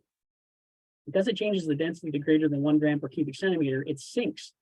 So now the polypropylene is lost. Talking with one end market, they're saying that up to 45% of the polypropylene in-house, inbound, from the 3 to 7 bale is now being lost because of the fact that it's got so much calcium carbonate in it. So keep your fillers to less than 10% is the rule of thumb. Just like I mentioned earlier with the films, the same thing applies to the rigids. Keep it at a minimum, no more than 10%, keeping the specific gravity where we need it to be. caps from computers, avoiding compatible caps, particularly, for example, I don't have it listed here, but metals is a real problem. Because metals in a recycling plant for plastic, of course, the shredders don't like metal. Again, avoid PVC, PVDC on safety seals wherever you can, just from a compatibility perspective. But the cap liners are not in scope. So the reason they don't want these in here is if they get, if it's on a PET bottle, for example, then of course the same with the PET. So it's just best, they're saying, just to avoid it. And with that, Andrew, you've got 18 minutes. Yeah, and just one good question from Mark. Is foaming plastics a problem with density? Absolutely. Okay. I have to kill you. So, because I'm joking, I won't have to kill you, but I know that to lightweight PET, a number of years ago, they started injecting the PET with carbon dioxide to lighten it, right? So it maintained its structural rigidity, but what it did was it changed its specific gravity to less than 1 gram per cubic centimeter, and it meant that the PET was not captured for recycling. Foaming plastic, regardless of what it is, like that's polystyrene foamed. So a meat tray, for example, or takeout tray that's foamed, unfortunately, if it's mixed in with the 3-7 when it goes through the sink float, it's going to float with the polyolefins, which means it's going to be a contaminant to the PET to the polypropylene and the HDPE. When you really need the polystyrene, like the yogurt tubs, which are high impact polystyrene, they've got rubber in them, for example, they'll sink out and so they won't mix together. So then now you've got a polyolefin stream you can recycle, and you've got a sink fraction, which generally again goes to alternative fuel. So you want to keep them separate. So foaming plastic that is greater than 1 gram per cubic centimeter makes it less than 1 gram per cubic centimeter, and it becomes a real problem. Over to you, Andrew. Okay, so I'll be brisk, and so forgive me if it's a teeny bit choppy. I'm just gonna have to select the most important things to share with you about 8 and 9, and then just a little closing. A few closing remarks. So with regards to number 8, as you see, this is about reducing virgin plastic in B2B packaging. It's a good principle to reduce the use of virgin plastic in B2C packaging too, but in the end, number 8 focuses on the B2B space. And you see the ABC there listed. And so first, if it's possible to eliminate, let's assume you're using single use, stretch wrap, say, if you can reduce or eliminate that without compromising, they use the term operational efficiencies. We think it's about, it's about product protection. So, there's that line where if you try to cut it too thin, too close, and you use too little or remove it, and it leads to product loss, then that's quickly a counterproductive move. So, those decisions need to be taken very carefully. But in some cases, there may be opportunities to achieve some gains with A. Then I'm going to go to C. So the idea of switching to a reuse model. And so you can, in effect, over time, reduce the use of virgin plastic if one chooses a reuse model. So there are, a number, this has been going on for a long time. There are a lot of successful pooled systems for reusable plastic containers. Companies like IFCO, Tosca, offer RPCs, as they're called, reusable plastic containers for fresh food supply chains. And they're standardized to work on, with pallets. They think about ventilation, stacking, like there's all kinds of good thinking that's gone into those systems, and they're successful. And then one other example would be there are solutions for, instead of stretch wrap, there are reusable, pallet wrap systems. In conversations recently with retailers, I've heard about challenges there where, with complex distribution networks, it isn't as easy as just taking them off the pallet and then putting them back in the truck, and the truck is going back to, say, the distribution center. Okay, yeah, thanks, Dan. There's a bottom right there, you see a an image, they'll often say these are better in closed loop. The companies who market these are saying they're better in closed loop systems, whereas in more complex systems, it ought to be doable, as just like a pooled system for pallets. There ought to be success with pooled wrap systems, but I've just heard that there are challenges figuring that out. So know that it's an option, and there are companies out there that offer products that are designed to be reused up to thousands of times, 2,000-3,000 uses, 4 to 5 years. Those are the claims being made. Dan, if we could just go back to the original slide, just one more back. Yeah, thank you. So then B, so I was just talking about C. If we go to B, using post-consumer recycled content. So I'll kind of blend the two. So whether it's single use or reuse, the packaging solution, it's still a good idea to consider the use of PCR. There are lots of constraints when it comes to including it in single use, like stretch wrap, for example, but it's certainly possible. There are examples of that in the marketplace. And by constraints, I mean, there are cost issues, there are functionality issues, but it's doable. And we see examples even through the Canada Plastics Pact now of this in practice. Dan, if we go to next slide. Yeah, thank you. And this is just sort of illustrating that in addition to options to do it with single use, there are also options certainly to include PCR in B2B plastic containers. And it's a nice move, like lower risk. We're not, it's a good place to start. And so there's the bullet there at the top, reusable wood is best. I was actually just chatting with Profit, now TMU, so formerly known as Ryerson, but his whole PhD work was on pallets. So, and he was saying that, yeah, in North America, the LCA show that wood is typically stronger, but in other geographies, so it's often hinged on distance. So in other geographies, plastic pallets may show to be preferred. But the bottom line is those are examples of reuse in B2B, and there are opportunities to include recycled content there as well. So, and we'll return to that last slide in this for GDR8. So this, it showed you just the example of a reusable pallet wrap, but this is from a study. It's pretty recent. It's a couple of years old. It was called the Stretch Wrap Alternative Project, or SWAP. I'm not going to go into detail, but the reference is there for you. It is quite an interesting report that looked at different solutions for B2B packaging, including a lot of it was about pallet wraps, and they looked at different options. So just one reference for you if you're interested.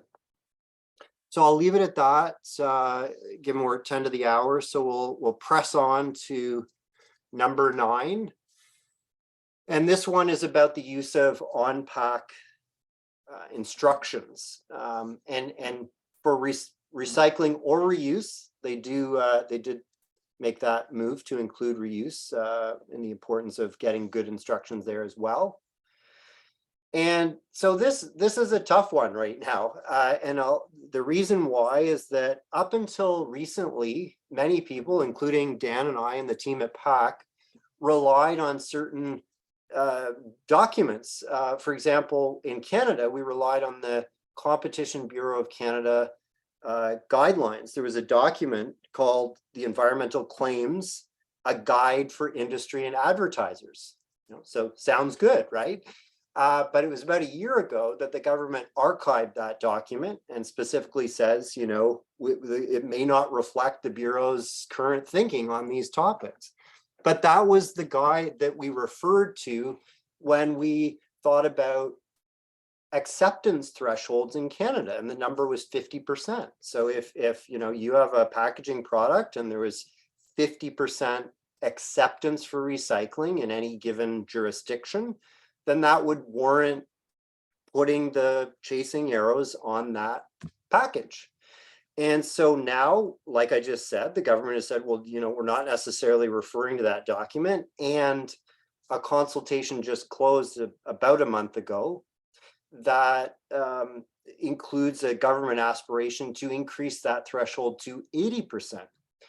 So we're in a period of flux right now. And I would add that in the US that we refer to the Federal Trade Commission Green Guides, and those are also under review. So frankly, I don't know if they're reconsidering their thresholds, which 60% was the threshold for widely acceptable for recycling in the US.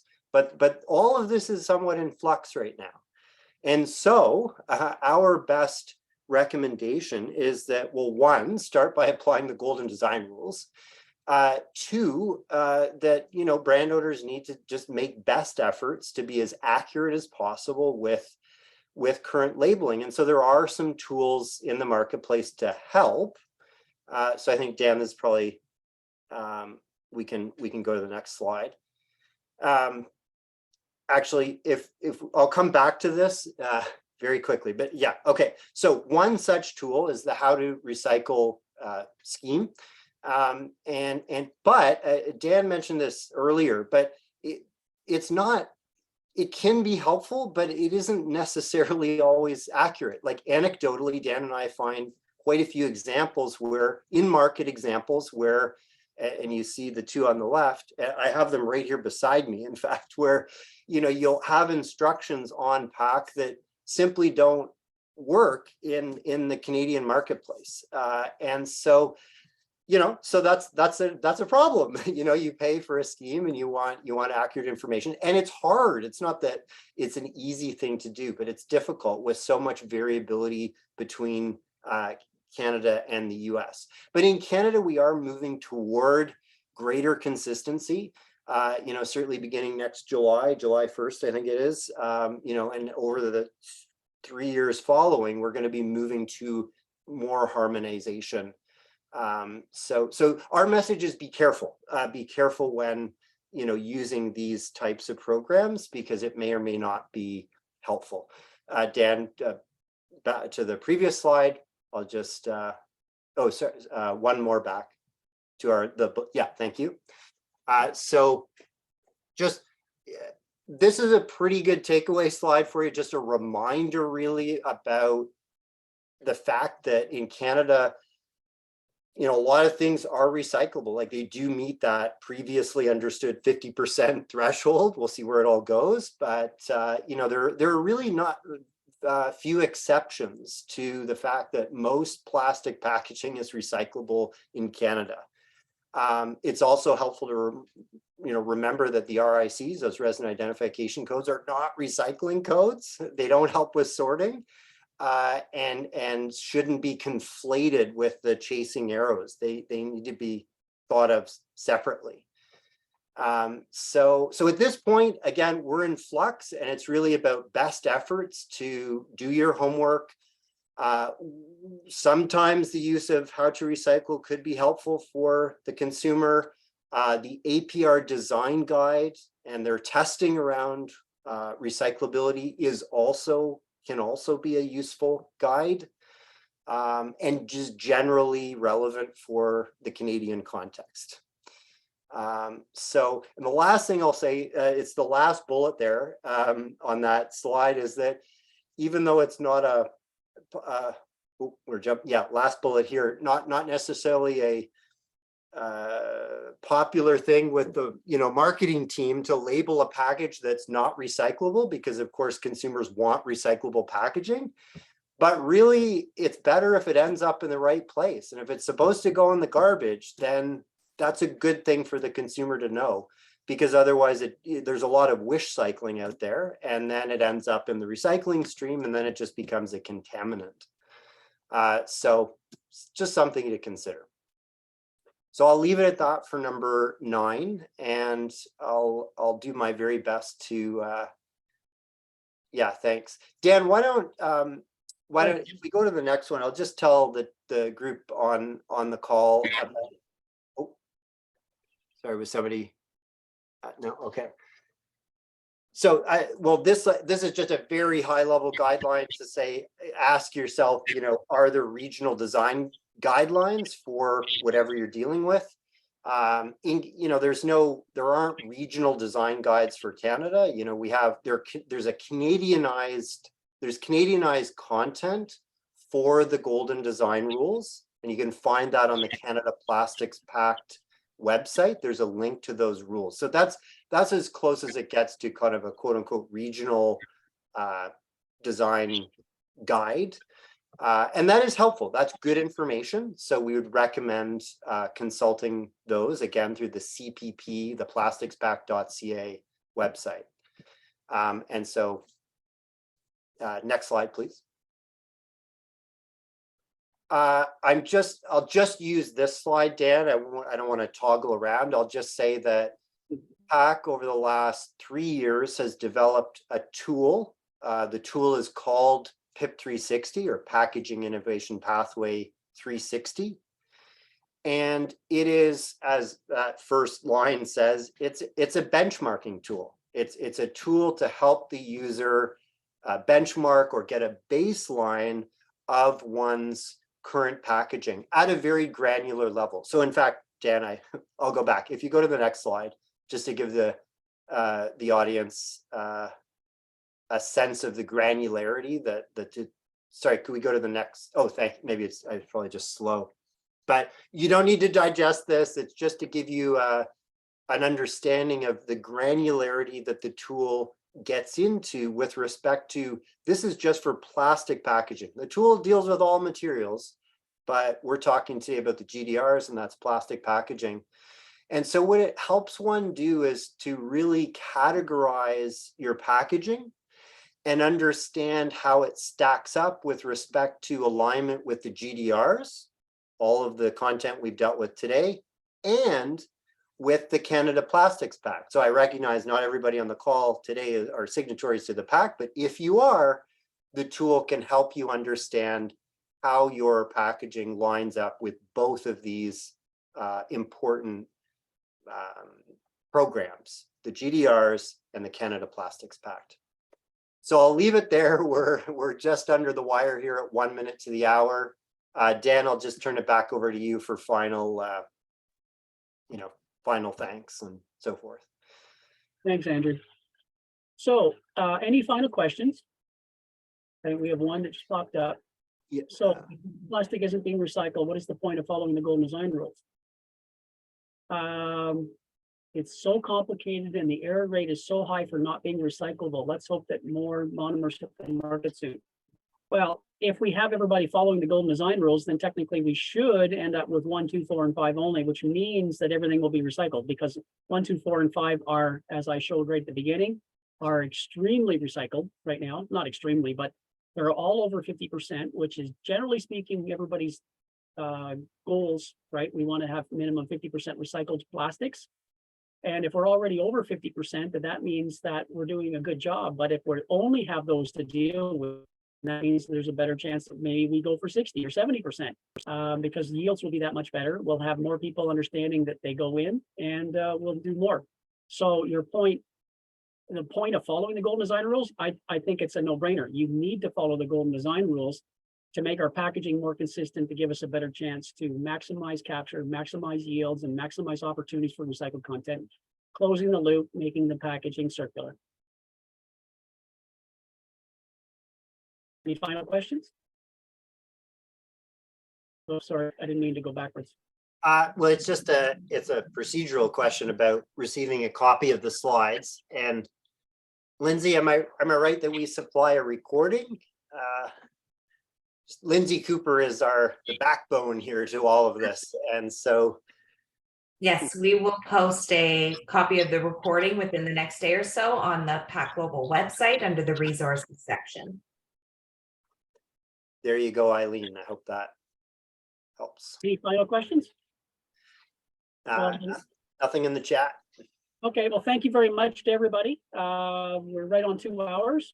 So I appreciate your time today. And if you have any follow-up questions, we're here to help you. I had the slide up of showing our team, people available to answer your questions. So thank you very much and have yourselves a great afternoon. Yeah, thanks everyone. Thank you Great for day. joining. Yep.